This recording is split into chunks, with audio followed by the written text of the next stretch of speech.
wabarakatuh. Bismillahirrahmanirrahim. Laqad Nabil Mustafa Muhammadin sallallahu alaihi wasallam wa kafatil anbiya wal mursalin wal awliya wa syuhada wa sholihin wa sahabati wa tabi'in wal ulama wal musannifin wa jami' malaikatil muqarrabin sultan awliya Syekh Abdul Qadir Al-Jailani wa musannifi hadzal kitab qaddasallahu sirrahu wa nawwara dariqahu wa yuli darajatihim wa a'ada alaina barakatihi wa amdana alaina bi karamati wa nafa'ana bi ulumihim. Semoga fadil muslimin wal muslimat wal mu'minin wal mu'minat Allahumma ighfir lahum warhamhum wa'afihim wa'fu anhum waj'al jannata maswahum wa liridha'illah wa li rasulillah niyatin salihah wa jabi kulli khair wa li tafi'i kulli syarr bi sirril Fatihah. A'udzu billahi minasyaitonir rajim. Bismillahirrahmanirrahim. Alhamdulillahi rabbil alamin arrahmanir rahim maliki yaumiddin iyyaka na'budu wa iyyaka nasta'in ihdinas siratal mustaqim siratal ladzina an'amta 'alaihim ghairil maghdubi 'alaihim waladdallin. Amin. Bismillahirrahmanirrahim. Faslun ghuslul mayyiti wa taghfinuhu wa salatu 'alaihi wa dafnuhu fardu kifayatin idza kana musliman wulida hayyan wa wajaba li dhimmiyin taghfinun wa dafnun wa li siktin mayyitin ghuslun wa kafnun wa dafnun wa la yusalla alaihima wa man mata fi qitalil kufar bisababihi kufina fi siyabihi fa illam takfihi zida alaiha wa dafnun wa la yughsalu wa la yusalla alaihi. Faslun, ada fasal ghuslul mayyiti, adapun hukumnya memandikan mayit, wa taghfinuhu, kemudian mengkafani mayit, wa sholatu alaihi, kemudian menyolati mayit, wa dafnuhu, dan memakamkan, menguburkan mayit, fardu kifayatin, itu hukumnya adalah fardu kifayah. Idza kana, ketika ada mayit musliman, itu beragama Islam. Musliman itu beragama Islam, wulida, yang dilahirkan si mayit tadi hayyan, masih dalam keadaan hidup.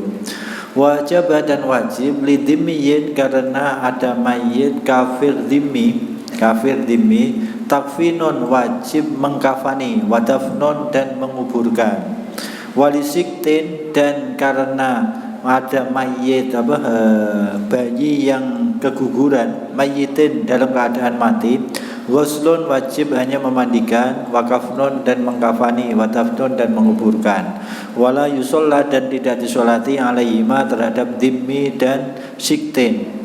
Waman mata, waman, dan siapa mata, mati, fi qitalil kufar, dalam memerangi orang kafir, bisa babihi, matinya disebabkan karena qital, kafnun, wajib kufina, maka dikafani mayit mamata fi siyabihi, di pakaiannya, dengan pakaiannya. Fa illam takfi, apabila pakaian tersebut tidak mencukupi, zida, maka ditambahkan alaiha, terhadap siyab.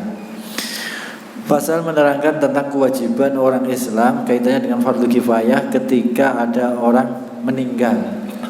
Ketika mayit itu adalah orang Islam, maka kewajibannya adalah 4. Kewajibannya 4, yaitu memandikan, mengkafani, mensolati, menguburkan. Itu yang bahasan pokok, istilahnya yang wajib. Adapun prosesi yang lain itu hukumnya sunat-sunat saja ya. Jadi yang wajib, yang baku, ketika ada orang Islam meninggal, maka orang Islam yang masih hidup adalah berkewajiban 4 kewajiban. Yang pertama memandikan, yang kedua mengkafani, yang ketiga mensolati, kemudian yang keempat adalah menguburkan. Nah, itu hukumnya adalah fardu kifayah. Maka kalau tidak ada yang melakukannya, ya semuanya dosa. Kemudian itu ketika istilahnya mayitnya Islam. Kalau mayitnya tidak Islam, ya tidak ada kewajibannya beda lagi ya. Kalau yang meninggal itu adalah orang kafir dhimmi adalah orang bukan beragama Islam tetapi tidak memerangi orang Islam. Orang itu bukan Islam tetapi dia tidak memerangi orang Islam. Itu katanya istilah fikihnya adalah kafir dhimmi. Kalau yang meninggal itu kafir dhimmi, maka orang Islam kewajibannya adalah 2, yaitu mengkafani, yang kedua menguburkan. Itu apabila istilahnya, apabila dia meninggal di tengah-tengah masyarakat umat Islam dan tidak ada yang mengurusi, maksudnya tidak ada orang yang seagama dengan mereka. Nah, ataupun istilahnya dia tidak mengikuti misalnya seperti ini. Di sini kan biasanya apa? Ada baik itu di orang Islam ataupun ada misalnya yayasan atau ada kelompok. Nah, kalau misalkan dia tidak, istilahnya ada orang bukan beragama Islam sebatang kara hidup di tengah-tengah umat Islam. Ketika dia meninggal, maka orang Islam nanti ada kewajiban, yaitu kewajibannya adalah mengkafani dan menguburkan. Jadi orang Islam wajib mengkafani dan wajib menguburkan. Kemudian yang ketiga adalah ketika yang meninggal itu adalah siktin mayyitin. Siktin mayyitin di sini disebutkan adalah bayi keguguran, bayi yang keguguran tetapi usia kandungan belum sampai 6 bulan. Usia kandungannya belum sampai 6 bulan, kemudian tidak ada tanda-tanda kehidupan.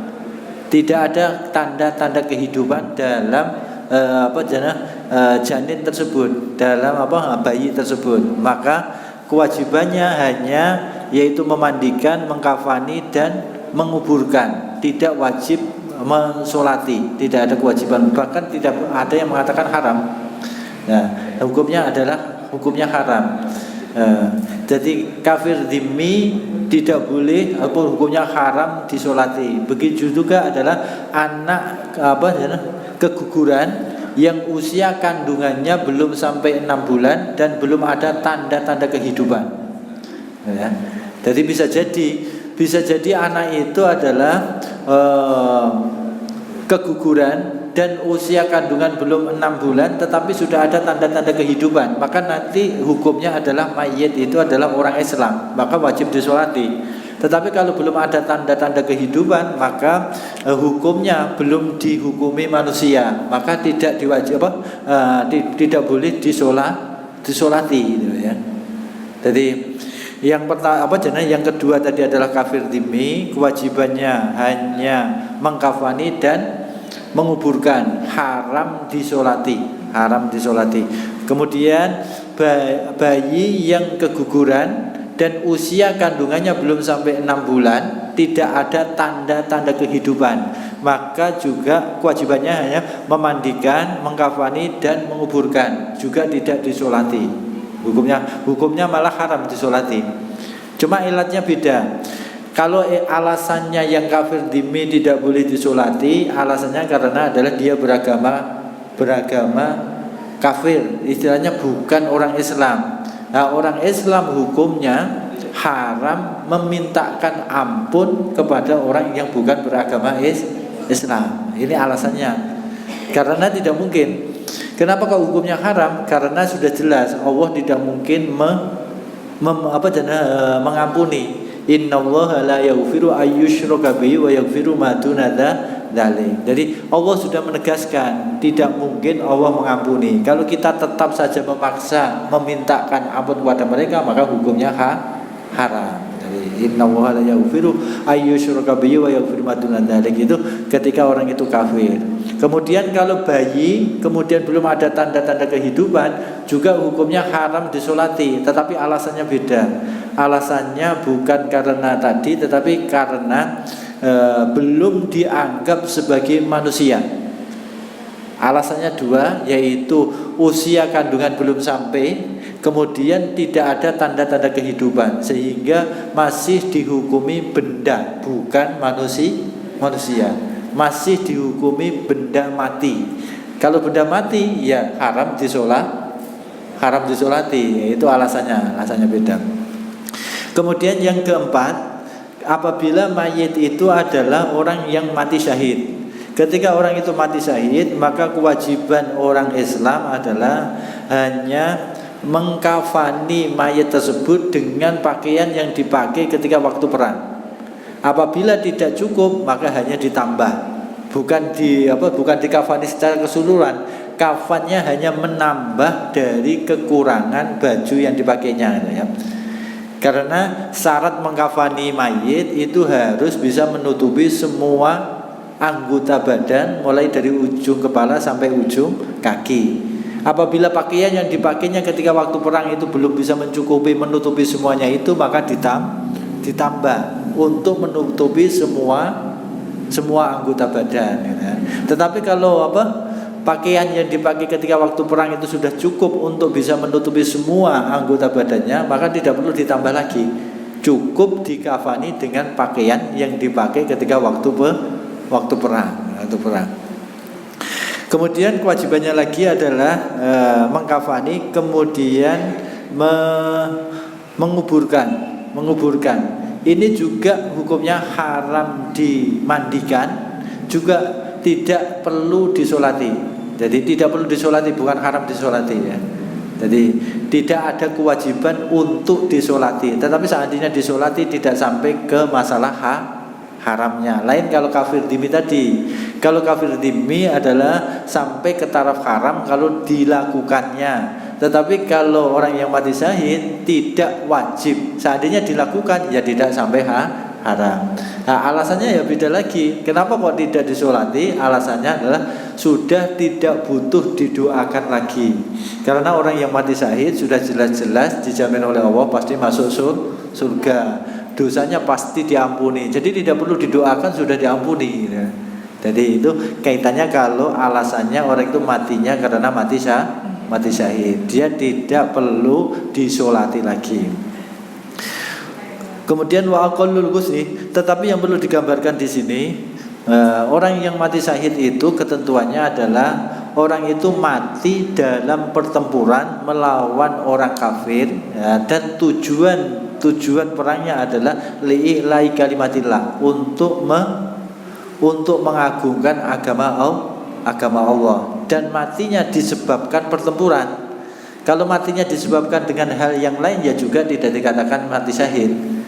Suatu contoh misalkan orang itu sakit, dia ikut pergi perang, kemudian tidak sampai terkena senjata musuh, tidak terkena apa-apa, kemudian dia mati. Berarti matinya bukan karena peperangan. Meskipun dia ikut perang tidak dikatakan mati syahid. Jadi yang mati syahid ya yang matinya disebabkan karena pertempuran itu sendiri. Kalau matinya tidak disebabkan pertempuran ya juga tidak dikatakan mati syahid. Jadi dia bisa babihi. Jadi matinya disebabkan perang. Kemudian wa aqallul ghusli izalatun najasati wa ta'nimu jami'i basyarihi wa sya'rihi wa in kasufa marratan bil ma'il mutahhir. Kemudian batas minimal kewajiban yang harus dilakukan oleh orang muslim ketika memandikan mayit adalah menghilangkan segala najis yang ada pada mayit. Yang pertama adalah menghilangkan semua najis yang ada pada mayit. Kemudian yang kedua adalah meratakan air yang suci mensucikan ke seluruh badan, mulai dari ujung rambut sampai ujung kaki. Ya sama istilahnya adalah seperti ketika orang itu masih hidup mandi wajib, sama seperti itu, ya, meratakan air ke seluruh badan. Jadi kewajibannya ketika batas minimal sudah sah ataupun sudah menggugurkan kewajiban memandikan mayit adalah menghilangkan semua najis yang ada pada mayit, kemudian meratakan air ke seluruh badan mayit. Menghilangkan najis maksudnya adalah menistinjai, ya. Istinjai ataupun seandainya pada badannya ada najis, entah itu darah, entah itu yang lainnya, itu disucikan najisnya, disucikan najisnya. Kemudian wa aqallul kafni, adapun batas minimal kewajiban orang itu mengkafani mayit satiru jamil badan, yaitu satu tutup yang bisa menutupi semua badan mayit. Kemudian wasalah sulafa ifa, kemudian tiga lapis yang menutupi badan mayit, liman bagi seseorang taroka yang meninggalkan seorang tirkatan harta peninggalan, zaidatan yang melebihi ala dainihi terhadap hutangnya, walam yuso, dan orang itu tidak berwasiat bitirkiha dengan tirkahnya orang tersebut. Kemudian batas minimal orang itu mengkafani mayit adalah Apabila mayit yang meninggal itu tidak mempunyai harta sama sekali, tidak mempunyai harta peninggalan sama sekali, maka wajibnya adalah hanya satu lapis yang sudah bisa menutupi semua badan. Tetapi kalau mayit yang meninggal itu adalah mempunyai harta peninggalan, maka kewajibannya adalah minimal 3 lapis diambilkan dari harta peninggalan. Jadi kalau mempunyai harta peninggalan, maka mengkafaninya minimal harus 3 lapis. Ini minimal tetapi juga akmal ya. Maksudnya minimal akmal adalah ketentuan yang paling sempurna ya seperti itu. Wajibnya seperti itu, kemudian sempurnanya seperti itu. Jadi kalau ditambah malah makruh.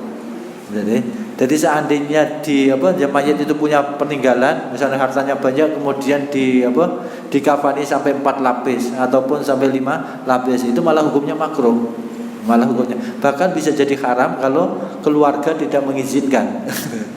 Jadi itu adalah yang wajib, tetapi juga sempurnanya situ tidak boleh ditambah.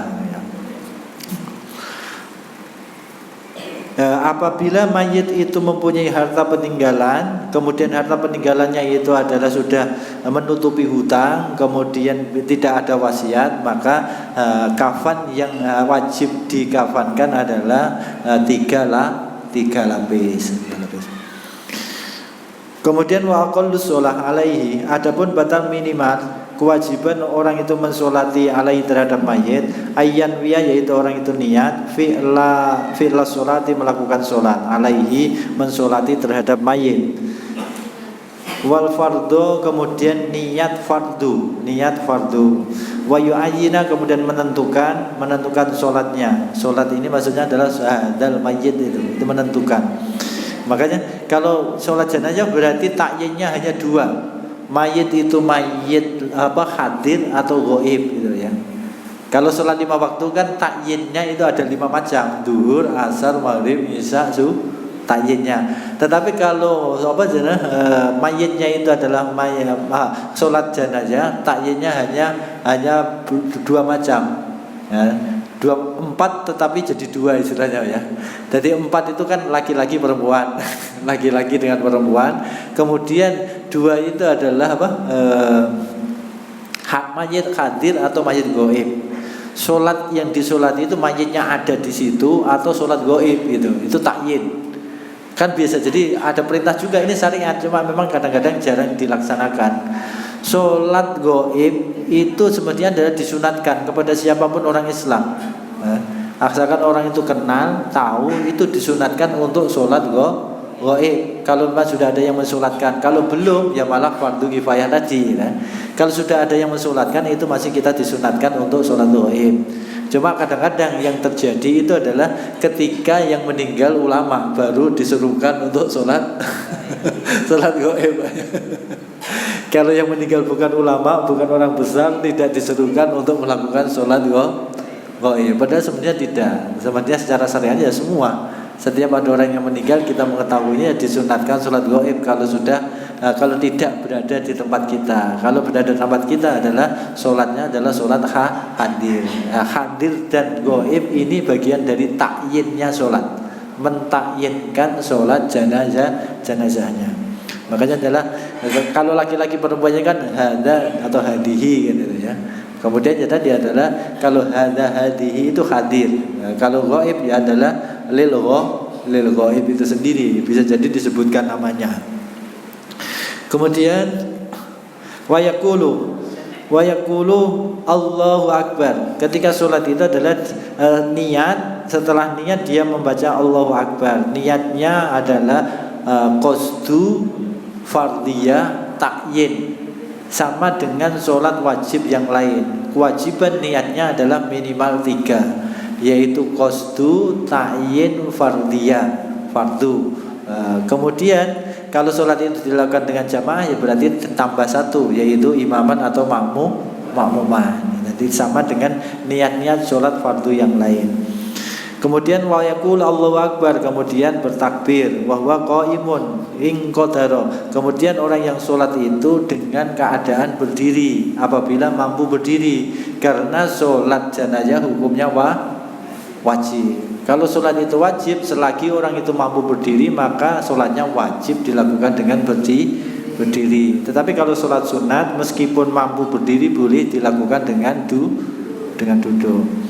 Kemudian summa yaqra'ul Fatihah. Setelah takbir yang pertama, kemudian orang itu membaca surat Al-Fatihah. Summa yaqulu Allahu Akbar, kemudian bertakbir lagi. Summa yaqulu Allahumma sholli ala Muhammad, kemudian membaca sholawat Nabi, Allahumma sholli ala Muhammad. Summa yaqulu Allahu Akbar, kemudian membaca takbir lagi yang ketiga. Kemudian membaca Allahumma ighfir lahu warhamhu. Ini doa minimal ketika sholat masjid adalah Allahumma ighfir lahu warhamhu apabila laki-laki. Apabila perempuan Allahumma ighfir laha warham. Ini minimal. Tetapi kalau ditambah ya malah lebih baik. Tapi minimal doanya harus dua ini, yaitu memintakan ampun, memintakan rahmat. Kemudian summa yaqulu Allahu Akbar, Assalamualaikum. Kemudian yang keempat, takbir keempat, kemudian membaca salam. Salamnya Assalamualaikum, ini minimal. Biasanya minimalnya ada Assalamualaikum dan cuma satu kali, yang wajib. Tetapi yang kedua adalah hukumnya sunnah. Wala budda fiha min syurutis sholat. Kemudian wajib ketika waktu menjalankan sholat jenazah juga harus menetapi syarat-syarat sahnya sholat sebagaimana sholat yang lain ya. Jadi ketika melakukan sholat jenazah juga disyaratkan seperti ketika melakukan sholat-sholat yang lain. Ya diantaranya menghadap kiblat, suci dari hadas besar, hadas kecil, suci dari najis dan lain sebagainya. Kemudian min syuruti sholat, dari syarat-syaratnya sholat, watarkil mubtilat, kemudian juga meninggalkan yang membatalkan sholat. Wa aqallu dafni, adapun batas minimal kewajiban menguburkan mayit, khufratun, itu hanya satu luangan, taktumu, yang bisa menyimpan atau yang bisa menyembunyikan raihatahu, yaitu baunya mayit, wa takhrisuhu, kemudian menjaga mayit, minasyibai, dari hewan buas, wa yusannu, dan disunatkan ayyamiko, sekiranya orang itu mendalamkan lebih dalam lagi, qadra qomatin, sekadar orang itu berdiri, wa bastotan, dan melambaikan tangan, wa yuwasi'a, kemudian disunatkan melebarkan, wa yajibu, dan wajib taujihuhu, menghadapkan mayit ilal kiblati, ke arah kiblat. Kemudian batas minimal kewajiban orang itu menguburkan mayit adalah mayit itu ditanam, dikuburkan dalam ruangan sekiranya minimal ketika mayit itu baunya tidak tercium dari atas dan sudah bisa menjaga dari dimakan hewan buas. Maksudnya adalah hewan buas sudah tidak tahu bahwa itu ada mayit. Ya itu ya ukurannya tadi, ketika sudah busuk tidak tercium baunya dari atas. Itu adalah batas minimalnya. Makanya seandainya ada mayit sudah dikuburkan, ketika bau busuk tercium dari atas, ya wajib digali lagi, harus didalamkan lagi. Karena batas minimalnya harus bau itu tidak tercium dari atas. Kalau masih tercium berarti kewajibannya belum terpenuhi ya. Berarti harus didalamkan lagi. Nah, kesunatannya yang paling baik ketika waktu menggali kuburan adalah yaitu digeduk sampai dalam, sekiranya orang dewasa, orang yang sedang, tidak terlalu tinggi juga tidak terlalu pendek, dia berdiri dan melambaikan tangan. Itu adalah batas sempurnanya, baiknya, standar dalamnya kuburan gitu ya. Jadi tidak terlalu dalam juga tidak terlalu tidak dalam, tetapi adalah sedang, sekiranya orang dewasa berdiri melambaikan tangan. Itu adalah batas sempurnanya, paling baiknya. Kalau lebih dalam lagi juga tidak kesunatan ya. Lain dengan orang Nasrani ya. Orang Nasrani itu begitu dalam ya. Makanya ketika memasukkan pakai tali. Jadi kalau orang Islam adalah yang paling utama tidak sampai dalam. Ya tadi adalah sekitar orang itu berdiri dan melambaikan tangan.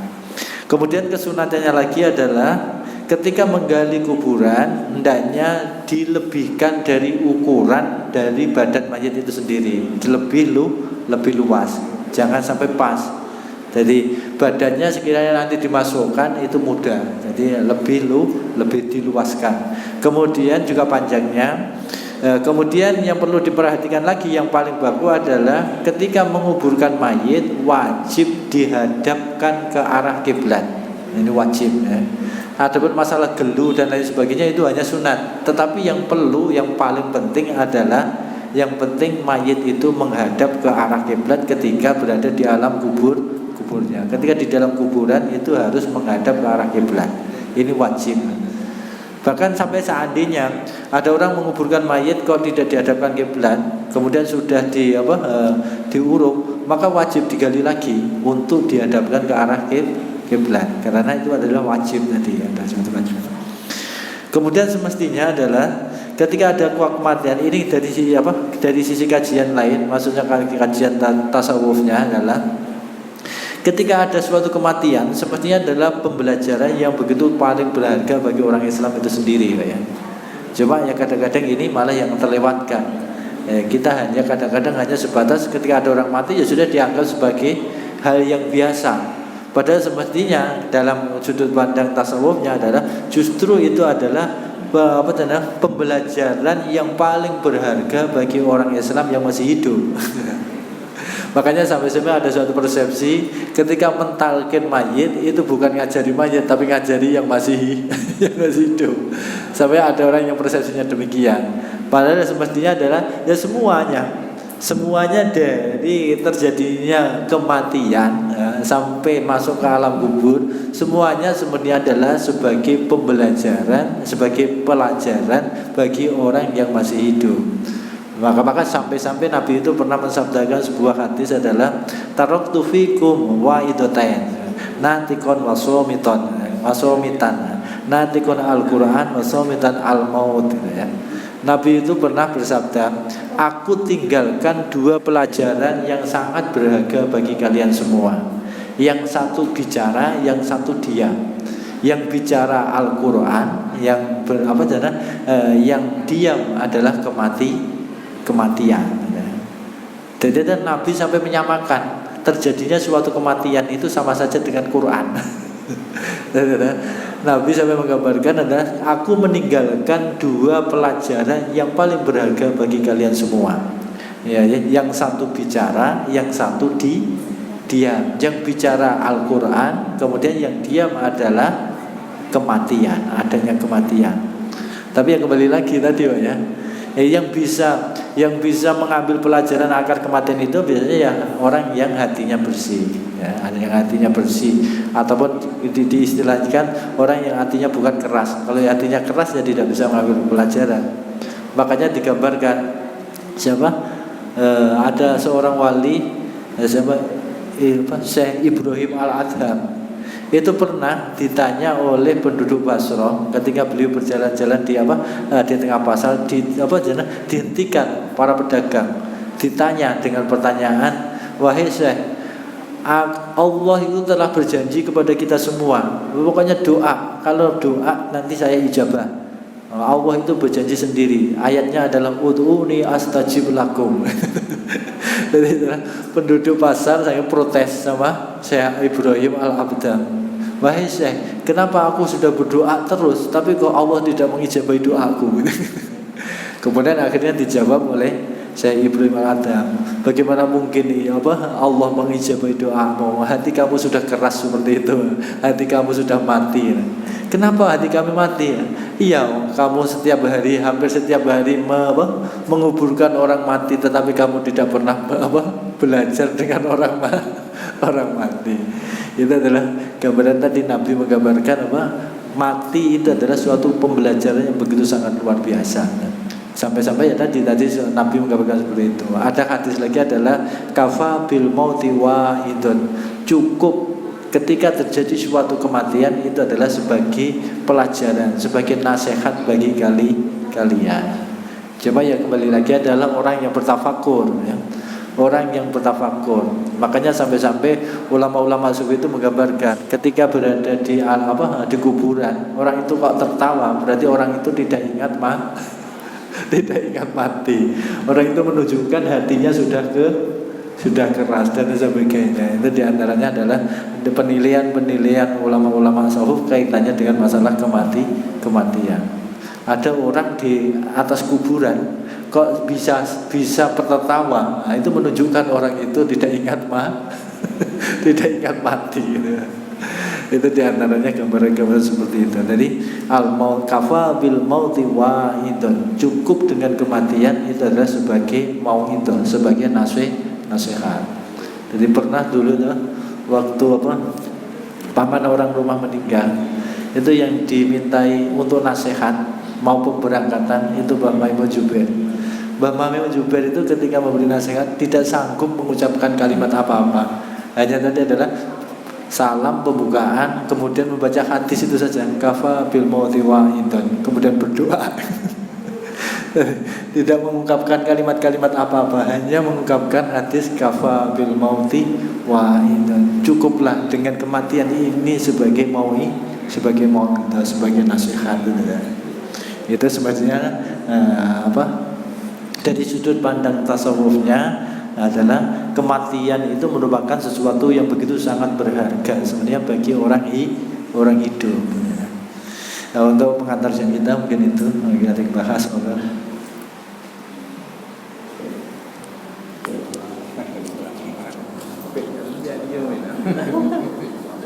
Lapan asli ini ya, Pak.